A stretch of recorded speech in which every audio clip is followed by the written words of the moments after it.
तो अगला क्वेश्चन आपका कह रहा है एक मैदान की लंबाई 80 मीटर और चौड़ाई कितना है 60 मीटर दिया है। तो चौड़ाई और लंबाई के बीच में क्या निकालना है, अनुपात निकालना है। अनुपात का मतलब होता है भाग, अनुपात का मतलब क्या होता है, भाग होता है। ठीक है, तो आइए देख लिया जाए क्या कह रहा है यहाँ। एक मैदान की लंबाई 80 मीटर और चौड़ाई 60 मीटर। चौड़ाई लंबाई में अनुपात निकालना है, तो पहले चौड़ाई लिखना है फिर लंबाई लिखना है, इक्वल करेंगे।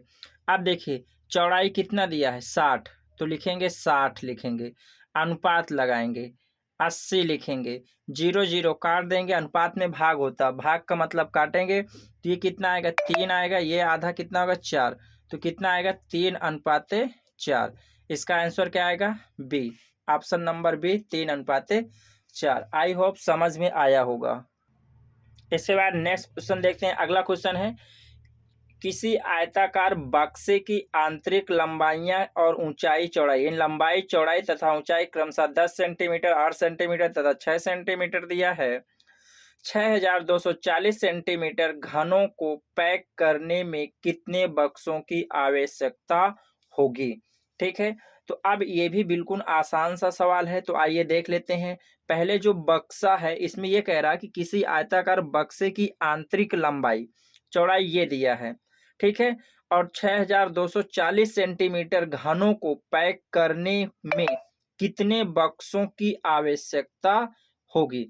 तो अब ये क्या होगा, ये बक्से का है, कितने बक्सों की आवश्यकता होगी, तो इसके लिए क्या करना होगा, इसका आपको क्या निकालना है, आयतन निकालना है। इसके आयतन में इसके आयतन में क्या कर देंगे, भाग कर दिया जाएगा।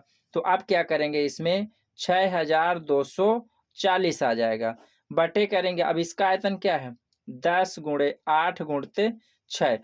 अब इसे काट दीजिएगा, 0 से 0 आपका कट गया है, ठीक है। 6 से काटिए, 6 1 कम 6, ठीक, 2 में भाग दिया जाएगा 0, 6 चौको 24, 8 से भाग दीजिए, ठीक है। तो 8 से भाग देंगे कितना आएगा, 8 1 कम 8, 2 बचेगा 24 और 8 त्रिक 24, तो कितना आएगा 13 आंसर आ जाएगा। आंसर कितना आ जाएगा 13 आंसर आ जाएगा। इसके बाद अगला क्वेश्चन है आपका, एक आयताकार शीट का क्षेत्रफल 480 वर्ग सेंटीमीटर है। एक आयताकार शीट का क्षेत्रफल 480 वर्ग सेंटीमीटर है। यदि इसकी चौड़ाई 12 सेंटीमीटर हो तो शीट का परिमाप क्या होगा। देखिए एक आयताकार क्या है, शीट है, ये आपका आयताकार शीट दिया हुआ है। इसका क्षेत्रफल कितना दिया है 480 सेंटीमीटर स्क्वायर दिया है। यदि इसकी चौड़ाई कितना है 12, मान लीजिए चौड़ाई कितना है 12 सेंटीमीटर दिया है, तो कह रहा है इस शीट का परिमाप चाहिए। परिमाप चाहने के लिए हमें क्या लंबाई चौड़ाई चाहिए, तो हमें पहले इसकी लंबाई निकालना लंबाई निकालना पड़ेगा। तो एरिया बराबर क्या होता है एल इंटू बी। एरिया कितना दिया है 480 दिया हुआ है, लंबाई कितना है, लंबाई आपका निकालना है, चौड़ाई कितना दिया है 12। अब 12 का भाग दीजिए तो 12 चौक 48 40, तो लंबाई बराबर कितना आएगा 40 आ जाएगा। अब इसका आपका पेरीमीटर निकालना है, यानी परिमाप निकालना। क्या निकालना है, परिमाप। जब परिमाप निकालेंगे तो परिमाप बराबर क्या होता है 2L + B, तो 2 तो रहेगा ही। लंबाई कितना दिया है, परिमाप का मतलब आप लोग समझ रहे होंगे, ठीक। परिमाप का मतलब ये सभी का जोड़, इन सभी भुजाओं का क्या करना, जोड़ना है। तो 2 बार लंबाई होगी 2 बार चौड़ाई हो, इसीलिए लिखा गया है। तो लंबाई आपकी 40 हो गई, ये 12 हो गया। अब जोड़ लीजिएगा, इसका कितना आ जाएगा, ये कितना आ जाएगा 2 रहेगा, ये जोड़ेंगे 52 आ जाएगा। 5 2 दूनाई 4, 5 दूनाई 10, 104। इसका ऑप्शन नंबर क्या सही होगा, ए ऑप्शन नंबर सही होगा, ठीक है। आई होप ये आपको समझ में आएगा। इसका आप स्क्रीनशॉट ले सकते हैं, ठीक है, ले लीजिए स्क्रीनशॉट और अपना फिर से लगाइएगा बार बार। अगला सवाल ध्यान दीजिएगा। अगला सवाल क्या कह रहा है, एक समचतुर्भुज के विकर्ण 10 सेंटीमीटर और 24 सेंटीमीटर है, इसका परिमाप आपको निकालना है, ठीक है। तो आइए ध्यान दीजिए, समचतुर्भुज का मतलब होता है जिसकी सामने समचतुर्भुज जिसकी सभी भुजाएं क्या होती हैं, बराबर होती हैं, ठीक है। समचतुर्भुज, ये आपका समचतुर्भुज बन गया है, ठीक है। इसके विकर्ण आपके दिए हुए, ये विकर्ण है, एक विकर्ण ये।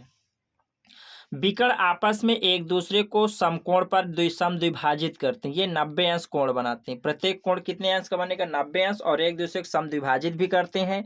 इसे ए मान लें, बी मान लें, सी मान लें और डी मान लें। इसे क्या मान लें? ओ मान लें। ठीक है, छोटी वाली विकर्ण आपका 10 दिए, 10 दिया है, तो ये भी 5 होगा, ये भी 5 होगा।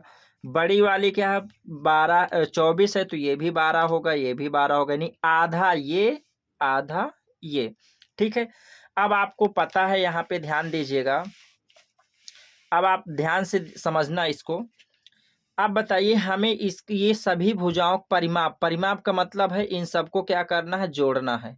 ठीक है, अब इनको जोड़ने के लिए आपको क्या करना पड़ेगा? हमें यहाँ पे ये समकोण त्रिभुज बना रहा है, तो ये वाला समकोण त्रिभुज बना रहा है। अब आपको पता है कि पाइथागोरस थ्योरम लगा सकते हैं। क्या लगा सकते हैं? Pythagoras theorem. अब देखिए ये 5 है, ये 12 है, तो ये आपका 13 आएगा। ये ट्रिपलेट होता, पाइथागोरियन क्या होता? ट्रिपलेट होता। आप ऐसे याद कर लीजिएगा, 5 12 13, ये पाइथागोरियन ट्रिपलेट होता है। अगर इनमें कोई भी दो भुजा आपको पता हो, तीसरी भुजा इनमें से जो नहीं लिखी होगी उसे लिख दीजिएगा तुरंत। अब ये भी 13, ये भी 13, ये भी 13, ये भी 13। ठीक है, तो अब इनको सबको क्या कर लिए? जोड़ दीजिए, तो 13 चौको 52, तो इसका परिमाप कितना आ जाएगा? 52। आपका देख लीजिएगा क्या आंसर आ रहा है इसका? 13 चौको 52। ऑप्शन नंबर क्या सही है? डी सही है दोस्तों। ठीक है, ऐसे ही क्वेश्चन आपके यूपी टेट में देखने को मिलेंगे। देखिए ये वृत्त से संबंधित एक दो सवाल हैं, देख लेते हैं इनको भी। ठीक है, तो वृत्त से संबंधित सवाल यहाँ पे जैसे दिया हुआ है, क्या दिया है?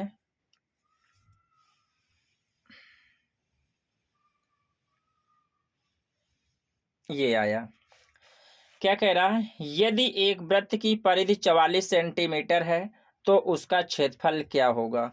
आज थोड़ा टाइम नहीं मिल पाया, नहीं कल इसको लिख करके तब बताया करेंगे। यदि एक वृत्त की परिधि 44 सेंटीमीटर दिया तो उसका क्षेत्रफल क्या होगा? ये आपकी वृत्त होता है, ये परिधि बन जाती है। ये कितना दिया है? 44 सेंटीमीटर। और परिधि क्या होता है? 2πr होता है। मैंने लिखा दिया है, 44 होता है। 2 रहेगा, पाई का मान 22/7 गुणते आर बराबर क्या होगा? 44। 22 दूनाई 44, 44 44 कट जाएगा, आर बराबर कितना आ जाएगा? 7 आ जाएगा। क्षेत्रफल निकालना है तो क्षेत्रफल होता है πr²। तो पाई का मान क्या होता है? 22/7, 22/7 रखेंगे। आर का मान कितना है? 7 है, तो 7 का स्क्वायर करेंगे, स्क्वायर ये कट जाएगा, तो 7 दूनाई 14, 7 दूनाई 14, एक 15 centimetre square, 154 centimetre square. Option number C आपका राइट आंसर है। आई होप आप लोगों को समझ में आया होगा। इसी कड़ी में हम अगला क्वेश्चन देख लेते हैं, ये देख लीजिएगा। ठीक है, आइए देखते हैं इसको भी, क्या कह रहा है?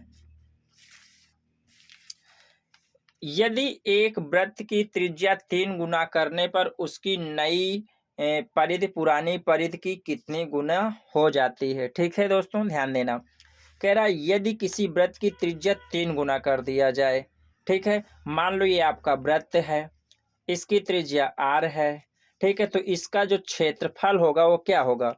πr²। अच्छा, परिधि पूछ रहा, सॉरी। तो इसका जो सरकमफ्रेंस होगा कितना होगा? 2πr हुआ। ठीक है, अब क्या कह रहा है? त्रिज्या 3 गुना कर दें, तो अब इसका जो त्रिज्या क्या होगा? 3 गुना, मतलब इसकी त्रिज्या हमने 3 गुना कर दिया। 3 गुना का मतलब ये बड़ा से बन जाएगा।